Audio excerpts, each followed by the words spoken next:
I'm Pastor Theron. Welcome to church where you are and your Wednesday Bible study. Thanks for joining me. I have been uploading videos for churches recently who are not meeting due to the ongoing coronavirus pandemic. If you or your group or your church would like to use these videos, or if you'd like to have some made, you can reach out to me on Facebook Messenger, or you can also text me or call me directly if you have my phone number. If you like what I'm doing here on YouTube, I hope that you will consider subscribing, watch the videos, like them, leave a comment, share them with other people, leave me a thumbs up, hit the bell notification so that you'll know when I upload a new video. I appreciate your support. Our passage this evening comes from Matthew chapter 17, beginning in verse 24, and it's the story of the miracle of Jesus knowing about the coin in the fish's mouth when he sends Peter to catch a fish to pay their temple taxes. The story goes like this. After Jesus and his disciples arrived in Capernaum, the collectors of the 2 drachma tax came to Peter and asked, Doesn't your teacher pay the temple tax? Yes, he does, he replied. When Peter came into the house, Jesus was the first to speak. What do you think, Simon? He asked. From whom do the kings of the earth collect duty and taxes? From their own sons or from others? From others, Peter answered. Then the sons are exempt, Jesus said to him. But so that we may not offend them, go to the lake, throw out your line, take the first fish you catch, open its mouth, and you will find a 4 drachma coin. Take it and give it to them for my tax and for yours. I remember when I lived in New Orleans while I was in seminary, and we would go downtown, I would usually carry a little bit of cash. I would carry a 5 and some 1s. And it wasn't any particular reason to carry a certain amount of money, but in those days you could park your vehicle in a fairly secure location for about $5, and if anybody opened the door for you, or if they carried your groceries, or if they did any little extra thing, you just hand them $1. It was easier to do that than to stand there and debate the reasons why you didn't. It just, the dollar was worth the time to me. And I in a cursory reading of this passage, it always makes me think of that. Jesus has come into Capernaum with his disciples, and the temple tax collectors show up and say, hey, what about this temple tax? And now Jesus is moving closer and closer to the day when he will be crucified, and I almost get the impression it's just kind of pointless at this point because time is so short. But just to make it easy, we're just going to go ahead and pay it and not worry about it. But there's more to the story, and that's what I'd like to look at today. So as I mentioned, Jesus and his disciples have arrived back in Capernaum. This is where Peter lives. This is Peter's hometown and where his fishing business is. Likely it is that when Jesus was in the area, he would stay at Peter's house. It was a common practice in first century, and even now, for friends to stay with other friends. You don't have to pay for a motel or anything like this. You just stay in a guest room or what have you. And so as Jesus and his disciples arrive, Jesus is going to stay at Peter's house. Well, as the collectors of the tax show up, they knock on the door. Well, who would answer? The owner of the house. Who would they be looking for? They would be looking for the owner of the house. And they ask Peter, doesn't your teacher pay the temple tax? Now, if you think about that question, it's kind of a loaded question, and it has both an implication and an insinuation depending on how it's answered and depending on how the person asking the question intends it. So it's a yes or no question. And so Peter would either say, yes, he does, or no, he doesn't. And either one of those answers could be met by the question of, okay, why? Here's why. To say, yes, he does, would be an implication that for teachers and rabbis and religious figures and leaders like Jesus, in this case, the requirement of the temple tax was waived. Teachers didn't have to pay the temple tax. And so the collector might say, hey, does your teacher pay the temple tax? Because he doesn't have to. And so if Peter said, yes, he does, and the question then becomes, well, why does he do that? He doesn't, it's not required of him. So there's an implication that it's not necessary. But the other side can be just as true, that Jesus, not being a recognized religious leader by the leaders of the day and by the powers that be, the tax collector comes and says, does your teacher pay the temple tax? Because he's supposed to. And if Peter was to say, no, he doesn't, the question then becomes, well, why not? Why doesn't he see it necessary to pay the temple tax? He uses the temple, doesn't he? And so it's an insinuation that in some case Jesus is like a lawbreaker. He's not patriotic. The tax in this case is not a civic tax that's laid down by the Romans. In fact, quite the opposite. This was strictly a Jewish tax, taxed only for the temple and taxed for the purpose of upkeep in the temple. And it goes all the way back to Exodus. Exodus chapter 30, God requires each person to pay a half shekel. Anybody over the age of 20 was expected to pay the half shekel temple tax. Well, a half shekel was quite a lot of money. By comparison, it was about a day's wage, or a half day's wage, I guess it would be. The drachma, which is about the same as a half shekel, let's get our math right, is about a day's wage. So a half shekel is a day's wage. Drachma is worth about a day's wage, worth about a half shekel. And so what is required here then is 2 days' wages. Well, I don't know what you make. I don't make a whole lot, but I can say that I usually figure at about $100 a day, something like that. So what we're talking about, if you want to put it into modern figures, we're talking about $200 a piece. $200 a piece, $400 for the temple tax to keep the temple, for the upkeep of the temple. It wasn't a civic tax laid down by the Romans. It was very much a Jewish tax, and it became a matter of patriotism and pride.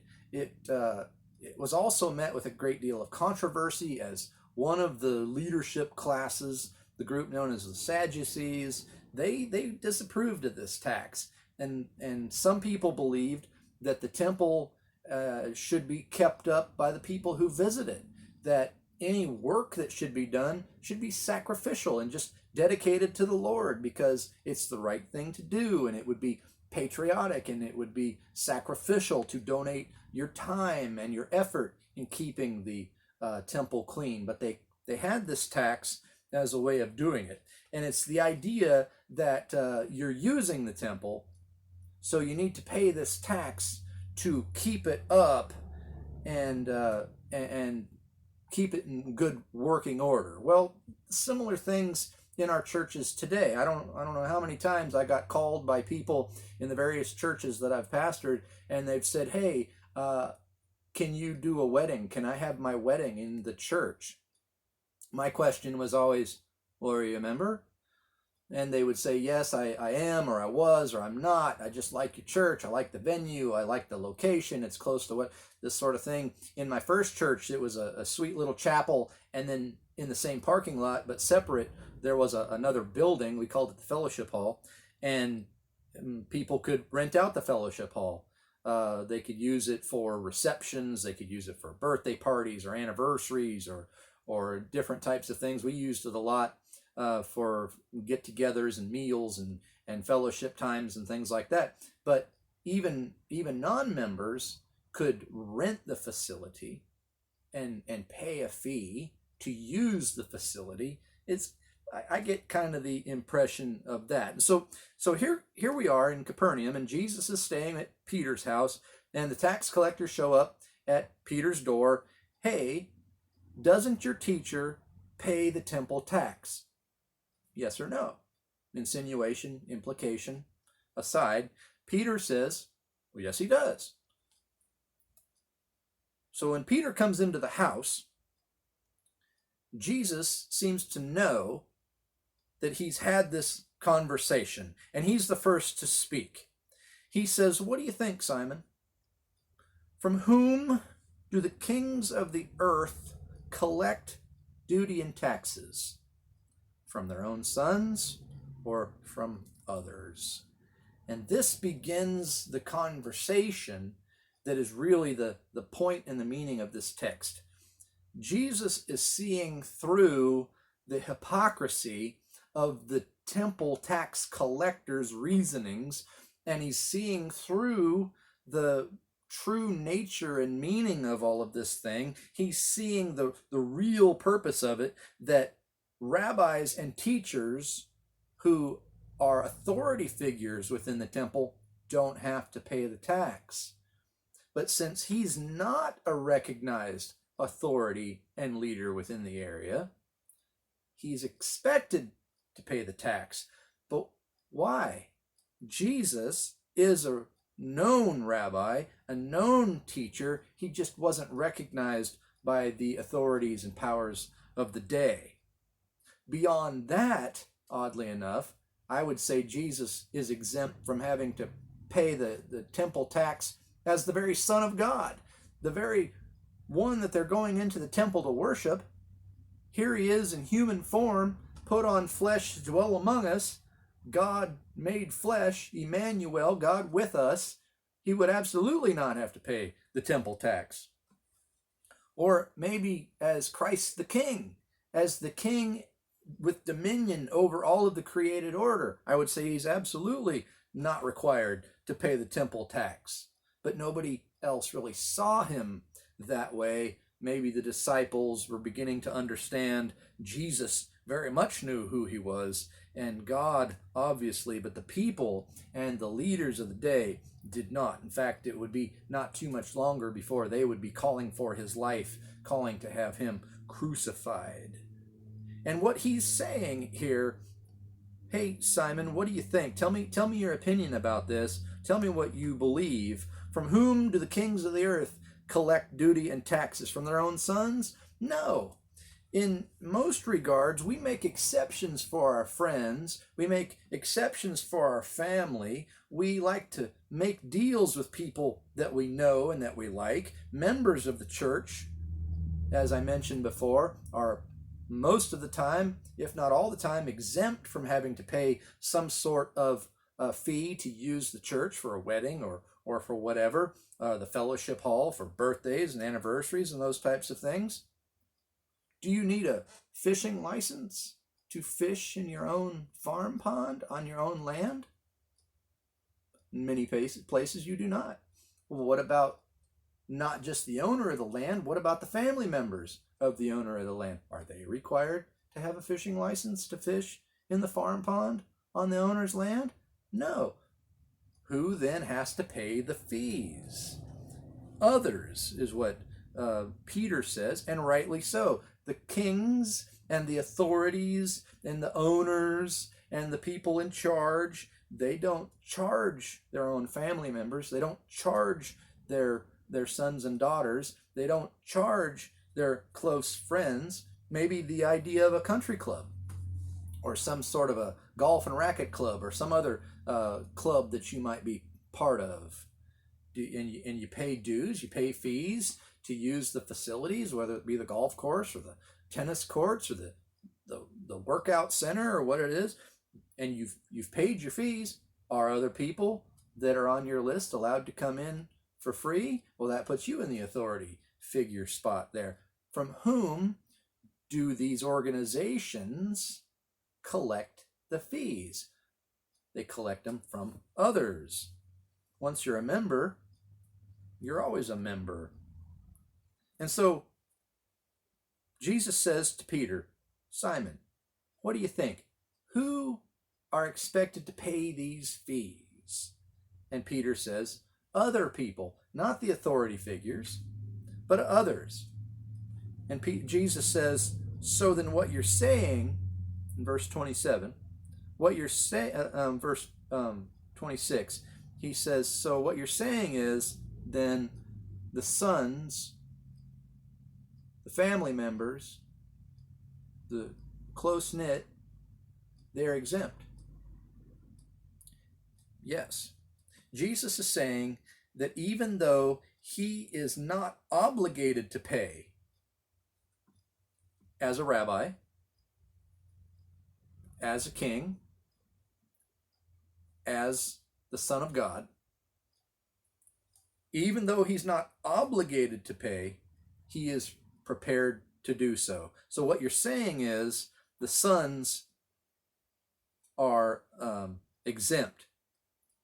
But, verse 27, but, so that we may not offend them, I'm going to go ahead and pay it anyway. And this then becomes the point of the story, which is the miracle. Jesus is saying that even though I am exempt from having to pay, I'm going to go ahead and pay because it's less offensive. We don't have to answer as many questions. It's like somebody carrying my groceries out to the car from the grocery store when I lived in New Orleans. It's just easier to give them a little bit of money and not have to stand there and argue about it. But Jesus was completely entitled not to have to pay these things. So what he is actually doing is relinquishing his own rights so that he might not be offensive to others. Jesus, instead of claiming authority, just decided not to argue about it.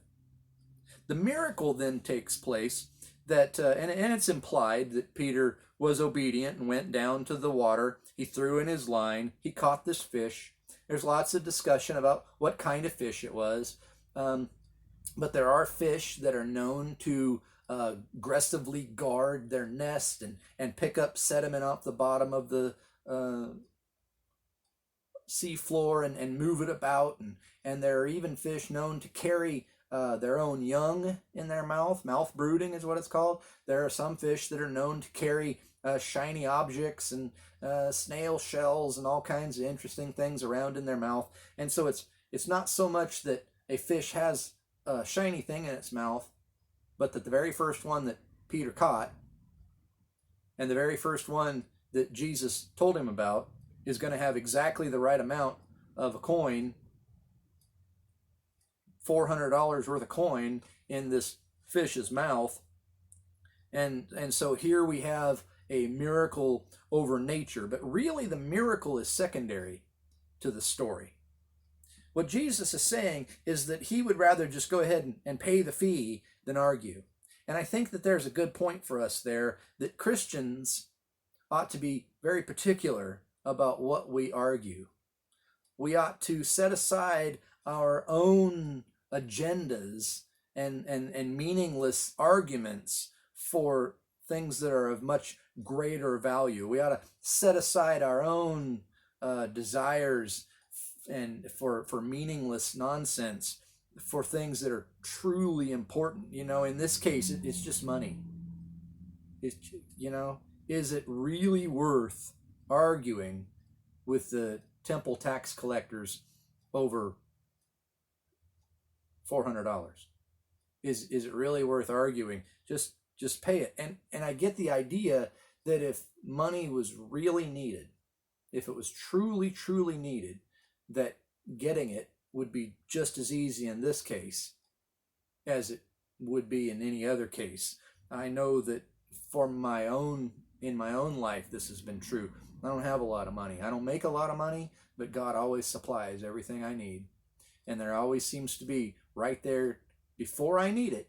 And it's almost like a test to see if I'll take this extra money and do my own thing with it, or whether I'll just hold on to it because I know that in the past God has given me the extra money and then expected me to use it later on.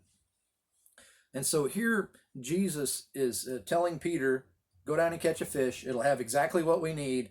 God meets all of our needs.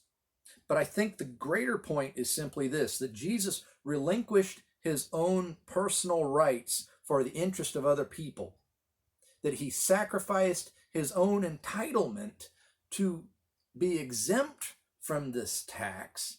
He did not see this thing as a point to argue, but rather, I'm just going to go ahead and pay it. Jesus doesn't usually employ miracles for his own benefit. In the wilderness, when Satan was tempting him, he could have turned the bread or turned the stones into bread. He didn't. In the case of the crucifixion, he could have called down 10,000 angels to rescue him. He didn't. And so in this case, it would seem to me that he didn't employ this miracle to benefit himself, but really to prove a point. And the point is, and the miracle reveals just how pointless it is to worry about trivial things, maybe even as trivial as what is expected of us sometimes. I work in a hospital, and so I am required to wear a mask. But even when I go to Walmart, I put my mask on.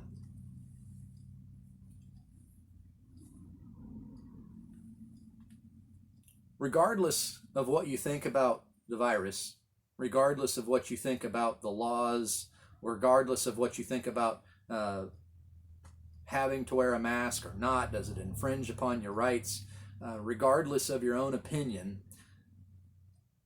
sometimes it's just easier to put the mask on and wear it so that you don't have to have an argument about why you're not wearing it. But for me, the reason I go ahead and put it on is because it makes other people more comfortable. And so I am willing to set aside my own agenda, my own thoughts and beliefs about the whole thing, just to help other people breathe easier around me. It's less comfortable. It's one more thing to have to carry around. It's itchy. It flops in and out of my nose. I don't like it, but I do it because it's just easier than having to explain why not. And it's easier for me because it helps people feel more comfortable around me. And that's important to me. I want people to be comfortable when they're around me. I don't want them to have to worry about whether they know me or not. I don't want them to have to worry about me. I want them to just go about their daily tasks and not have to keep checking over their shoulder at me. You know, if I was to have to sneeze or cough or just breathe heavily or whatever it might be. There are some people that are really, really worried about this thing. I don't want them to have to be worried around me. So I have set aside my own desires, my own plans, my own entitlements, I guess, that I could go without the mask, but I don't. Even more than that, I think, is the idea of our churches. Our churches have become our own personal buildings. Our churches have become our own agendas. Just because you pay tithes to a church doesn't make it yours. Just because you serve on a committee or you work on the building and grounds doesn't give you ownership. It just means that the work that you are doing is sacrificial to the Lord, and it should be done with a sacrificial heart. In the different churches I have served, I want to tell you about 2 conversations that I had with 2 different women in 2 different churches, older women. One was pretty poor, and she didn't have much money, and she didn't make much money, but she worked at the church. And she said, I'm not able to give much of a tithe, but I have plenty of time. And so I come to the church to work, as a sacrifice to the Lord. I want to put more in the offering plate, but I can't. And so I do this to donate my time to the kingdom and the upkeep of the church. In a way, that became her temple tax. That became her tithe. Another woman in another church, the exact opposite. We were having quite a debate one day in my office, and she said to me, "Now listen here, you work for me." I said, "No, I don't. I work for the church." She said, "Well, I pay most of the tithes around here." I said, "Hold on. You're not supposed to know how much other people pay for their tithes." She was trying to impose her will upon me because she believed that the church was hers. And I believe that there are a lot of members that feel that way, that the church belongs to them. It doesn't. The church belongs to the Lord, and it belongs to the people. It doesn't even belong to the pastor in many cases. I think that we ought to set aside our own desires, regardless of what that might be. The order of service, for example.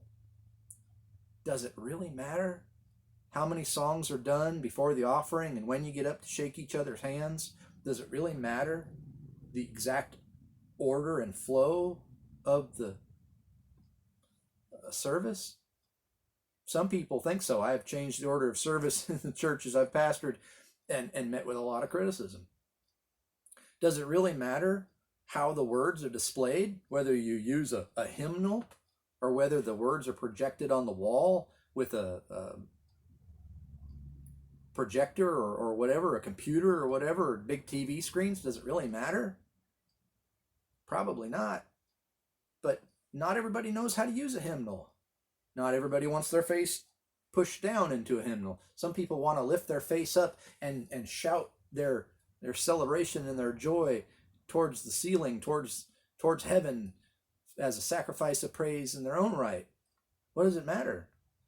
Does it really matter the order of service? Does it really matter the way the words are displayed? Does it really matter the type of music? I had a man in my first church, and he said, "What do I care what kind of music is played? I'm already saved.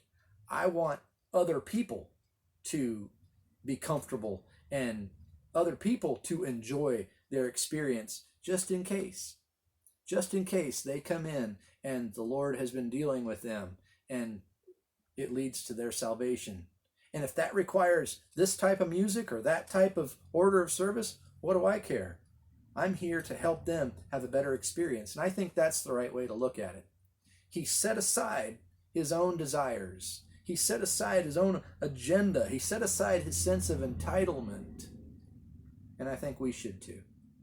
I think we should be focused on less about our own desires and be focused more upon what other people might want or need.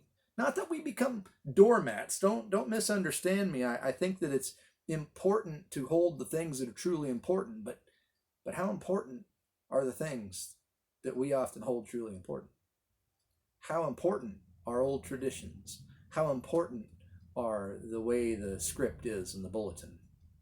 How important is it whether we use a paper Bible or our phone? How important are these things truly? I think we ought to have a conversation about these things because we can set aside our own desires. We can set aside our own agenda. We set aside our own sense of entitlement, as Jesus did here. He was not obligated to pay the temple tax, but he did.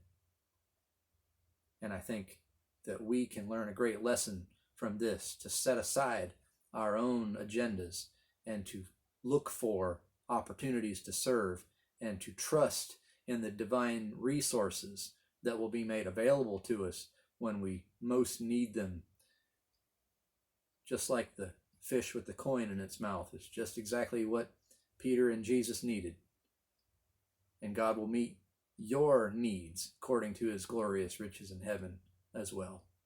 I hope that you will trust that. I hope that you know that down deep in your heart. And I hope that you will always believe that God has your best intentions in mind. Thanks for watching.